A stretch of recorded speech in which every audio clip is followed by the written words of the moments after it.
Robbie from Tasmania, and I wrote this book that you might be studying for your VCE. I hope you're getting something out of it. Your teacher probably told you it's a bit bizarre or strange. I didn't mean for it to be so strange, sorry, but that's how it came out. If you're also studying creative writing, you probably know how that feels. You start a story and you don't know where it will take you. That was certainly the case with Flames for me. So here's how it started. I wanted to write a book that was surprising, emotional, and rewarding to read. So I wrote Flames, which is a novel told from many perspectives in many different styles, which I'll get to that in a moment.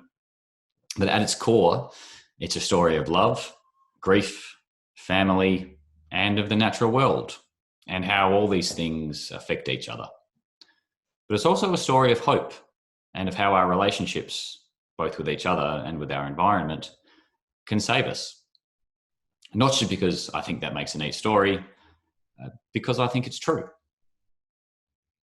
The plot follows Levi and Charlotte McAllister, two siblings who are dealing with the recent death of their mother, in a version of Tasmania where magical occurrences are a part of everyday life. Levi and Charlotte react to their mother's passing very differently, which kicks off the action of the novel. It all gets pretty out there, because as we follow Levi and Charlotte's short journeys, we meet a lot of other characters. And in many cases, we hear the story from their point of view. There's a chapter narrated by a water rat who may or may not be a god. There's a series of letters between Levi and a mad coffin maker. There's a wombat farmer, a female private detective, and more. I used all these voices and characters for a few reasons.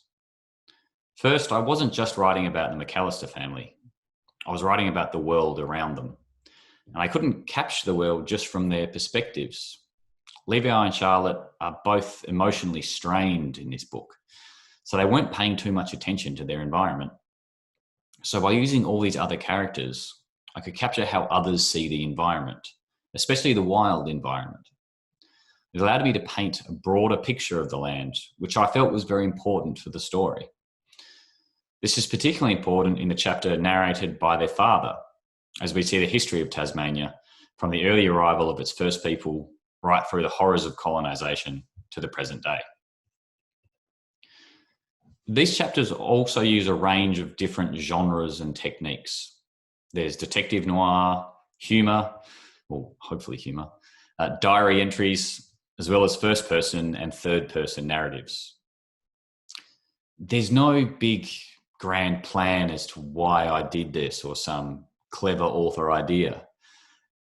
I did it because my inspiration was I wanted every chapter to feel fresh and to feel exciting while also telling the same story.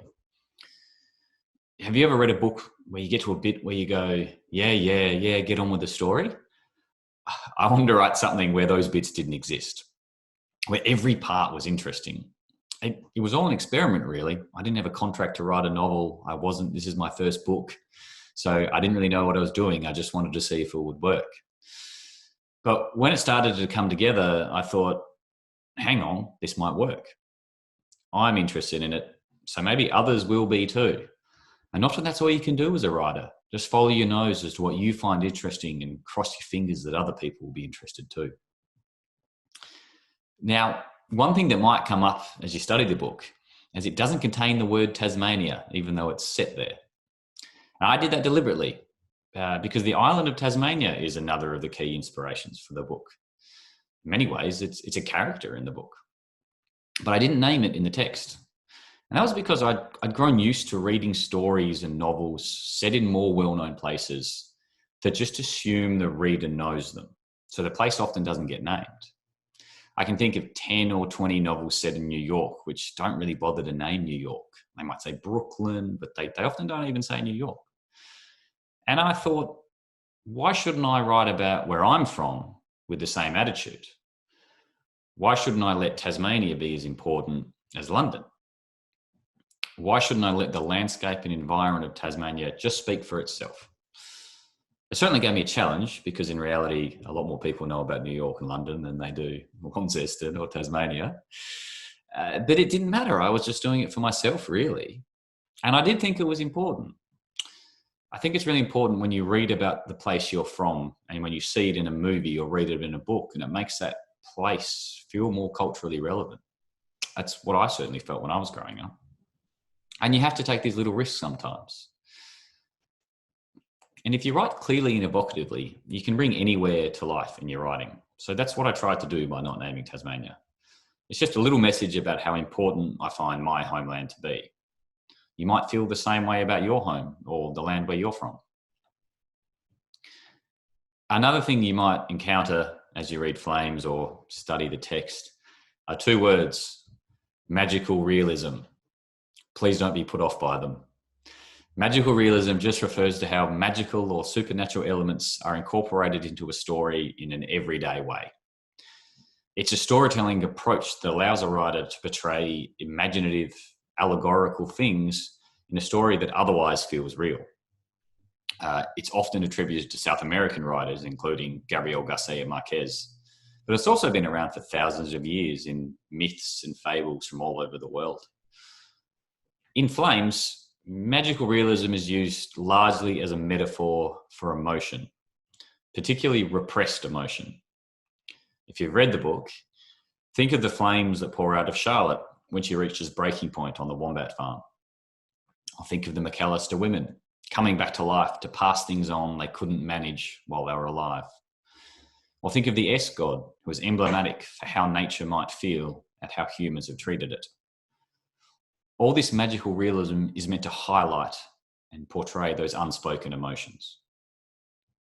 So that might be a good place to start if you're interested in the magical realism in the book and you want to write about it. But you might not be, and that's okay. I'm pretty old now, but I remember what it was like to study novels in year 11 and 12. I used to try and solve them like a puzzle. But one of the most important things to know when you're studying a book like Flames, a lot of it is up to personal interpretation. It's up to you. Because this book uses many voices and genres and writing techniques. There's no one right answer about what it's about or what the message is. If you feel it's a story of grief, love, and relationships, you're right. If you feel it's a story of environmental allegory, you're right. And if you feel it's a supernatural thriller, you're also right. You can't really be wrong. All you need to do is think and write about what you see and feel in the book and put that down on paper. And I'm sure you can back it up in the text, and you can get your English teachers to get in touch with me and I'll back you up. Now, I've spoken about magical realism and repressed emotions, but you might like the part where Carl hunts for tuna with his seal and see in that a description of masculine friendship, the kind that so many men find hard to talk about. So you could write about that, perhaps by linking to how Levi can't talk about how he feels with his family and tries to solve things with actions rather than speaking about them. Or you might be struck by the relationship some characters have with the land, such as the ranger in the southwest, or the poor wombat farmer, or that horrible coffin maker. You could write about how the land changes them as much as they change the land. And there are more things you might find in the book. Mostly, I hope you find it enjoyable and it's not too much of a chore, and that it gives you a sense of a world that's bigger than our own lives, because the world is just as interesting as the people in it.